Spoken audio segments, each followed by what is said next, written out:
God have mercy upon us. በባለፈው ቪዲዮ ሆዳም ስትለኝ የነበርከው ልጅ ዛሬም ስፔሻል ቢፍ ቦሪታችን ተመልሻለሁ።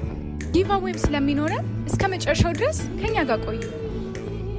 ይህንን ጊቫዌ ለማሸነፍ ቤታችንን ፎሎ፣ ላይክ፣ ሼር፣ ሪፖስት እንዲሁም 3 ጓደኞቻችሁን ሜንሽን በማድረግ ከፍተኛ ላይክ ያገኘውን እንሸልማለን።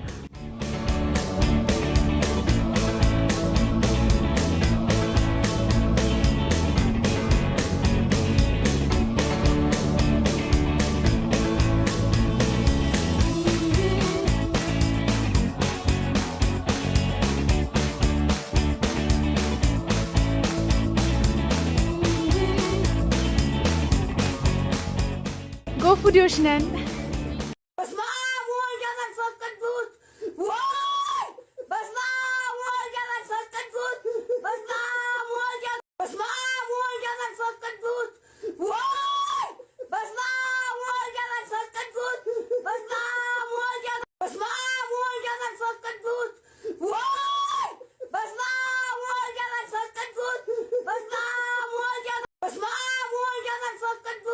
What?